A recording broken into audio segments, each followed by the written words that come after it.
I wonder if Linsky's little black book could be green.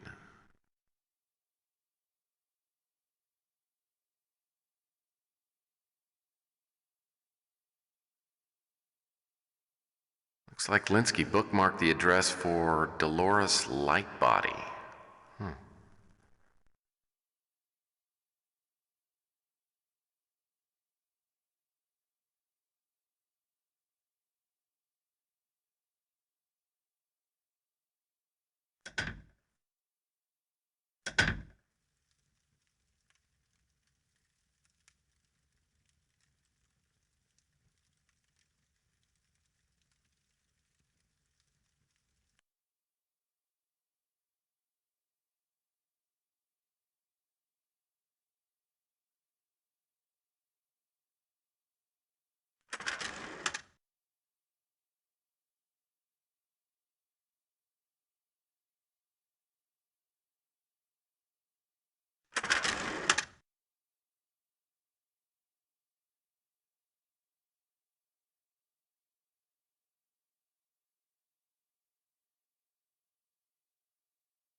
This here's my little buddy.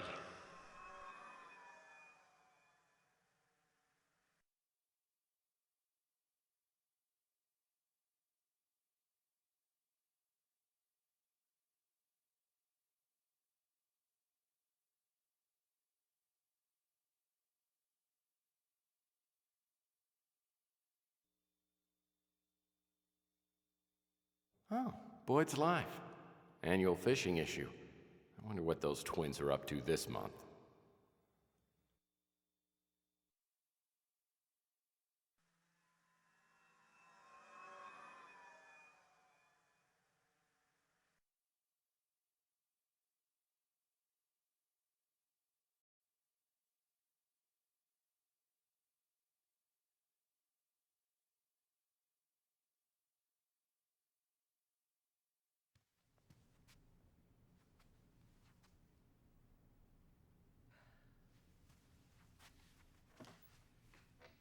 Dolores Lightbody? Yes, indeedy. My name's Tex Murphy. I'm a private investigator. I'm looking into the death of Carl Linsky. Oh, well, do come in. Thank you. You are very, very welcome. Well, this is certainly exciting. A real live PI. I love detective novels, you know. Is that right? I guess I've always had a certain fascination with private dicks.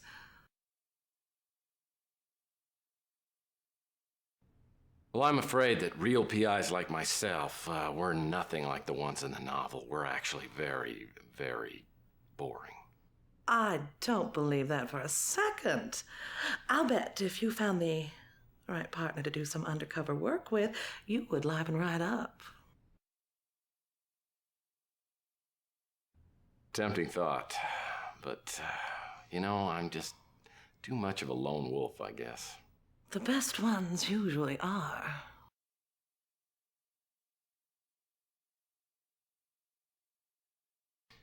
Well, as I'm sure you must know, Dolores, I'm gonna need to ask you a few questions.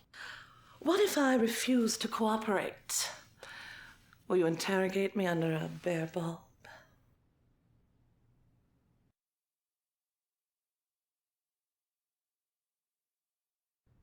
Well, I'm afraid, out of respect to the recently departed, I'm gonna have to ignore that little bit of innuendo. Well, all right. Where to begin? Where to begin? It was about 3 months, 11 days ago on a foggy night when Carl and I first met. Naturally, it was love at first sight.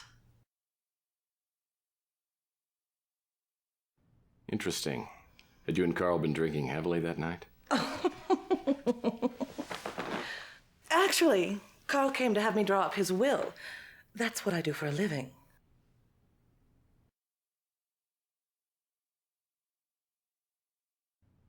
Well, be a sweetie and tell me who's mentioned in the will. Just for you. The primary beneficiary was that trollop Sylvia. You know, just between us, I believe Sylvia may have driven Carl to his death.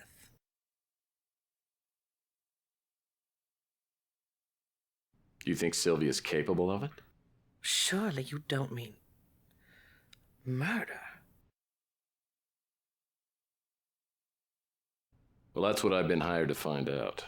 Now, I've got a few more questions for you, if you don't mind. Oh, well, I'd do anything to help. I think you know that.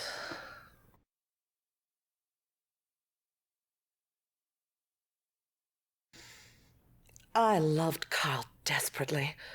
We were very happy together. I can't for the life of me imagine why he did what he did.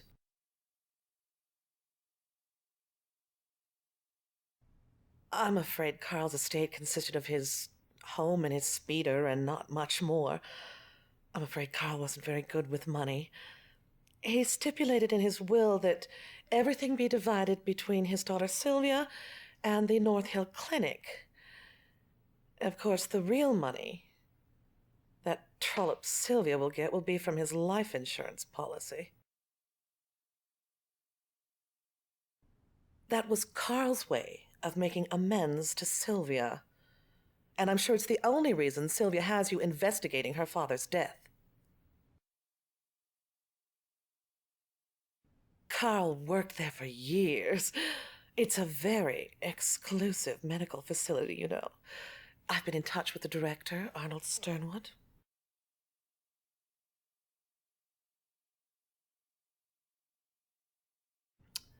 Carl received regular packages from them, vitamin supplements, I suppose. Carl was very health conscious. He often said he wanted to live forever.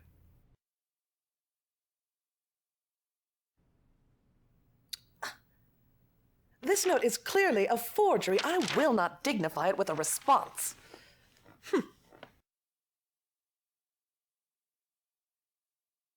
Me? Oh, I'm still in shock, as you must imagine. It'll be weeks, maybe months before I'm able to love again.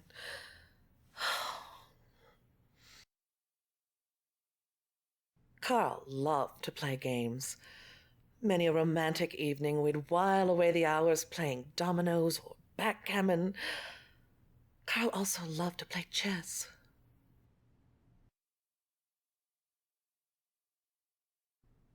He's an extremely attractive man, but also very busy.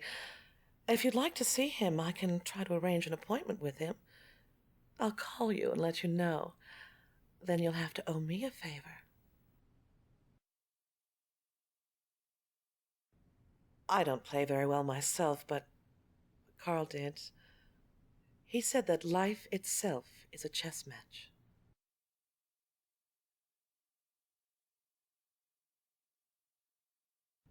I can't really help you there. Carl's wife left soon after Sylvia was born. Oh, Carl did the best that he could, but he never felt that he'd done a very good job raising Sylvia, and she never appreciated her father. She left home when she was very young and went into some unsavory kind of work, escorting or something like that. Carl's heart was nearly broken. They hadn't been close in years.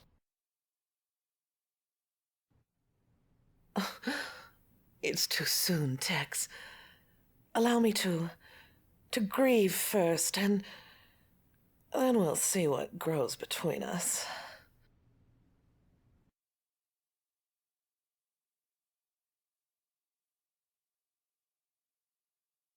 So that was my introduction to Dolores Lightbody. Oh, the way she talked about Carl, it sounds like she was living in denial. Actually, it was Sausalito.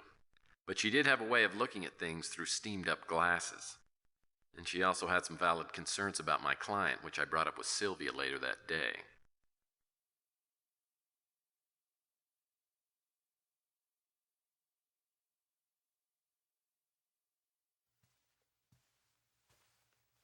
Here are the things from the police. There wasn't much. His wallet, a set of keys, 2 go to the house, 1 to the speeder. The other 2, I don't know what they go to.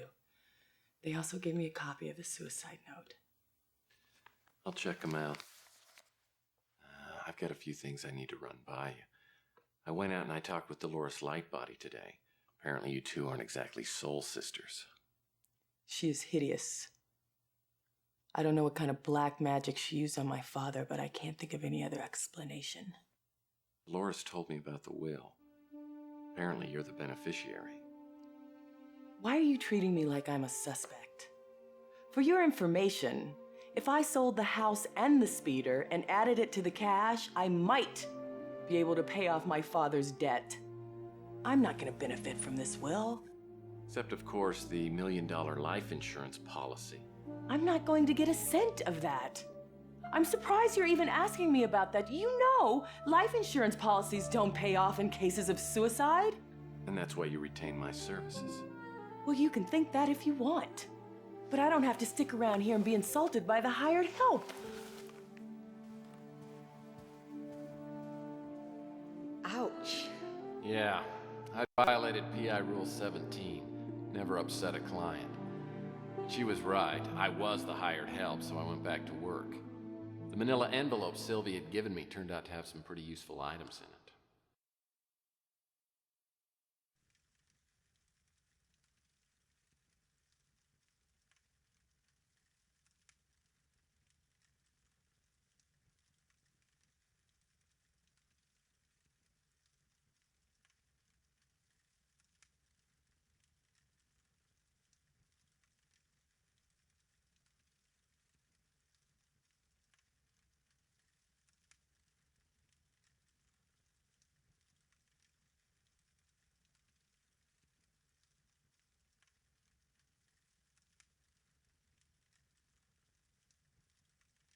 The pain is unbearable. If Linsky really wrote this, I'd like to find out exactly what he's referring to.